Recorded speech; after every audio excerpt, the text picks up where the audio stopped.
নরসিংদীতে মিশ্র সবজির আবাদ করে লাভবান হচ্ছে কৃষক। ফলন ভালো হলেও দাম নিয়ে শঙ্কায় চাষিরা। এ বিষয়ে আরো জানাতে যুক্ত হচ্ছেন সহকর্মী হৃদয় খান।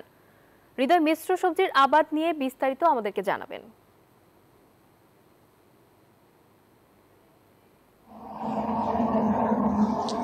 ধন্যবাদ নাফিসা। আপনি যেমনটি বলছিলেন, আমি এই মুহূর্তে রয়েছি নরসিংদী সদর উপজেলার শিলবান্দিতে। আপনাকে যদি আমি দেখাই যে ঠিক আমার পেছনে, আপনি দেখবেন যে এখানে মিশ্র নানা রকমের সবজির আবাদ করেছেন কৃষক।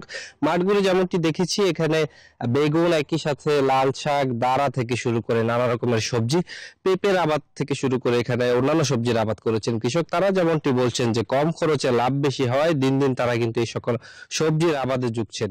একই সাথে তারা যেমনটি বলছেন ফলন ভালো হলেও কিন্তু ন্যায্য দাম পাওয়া নিয়ে তারা অনেকটাই শঙ্কায় রয়েছেন। তারা যেমনটি বলছেন যে হাত বদলের কারণে এই সকল সবজির ন্যায্য দাম তারা পাচ্ছেন না।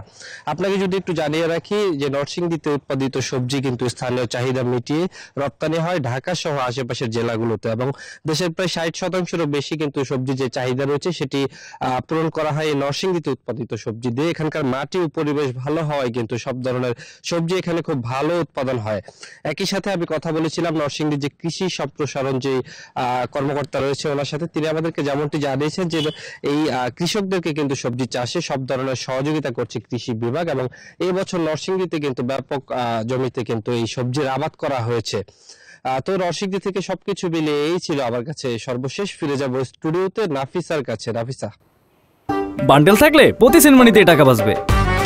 বিকাশ সেনমানি বান্ডেল কিনে জিতুন প্রতি লেনদেনে।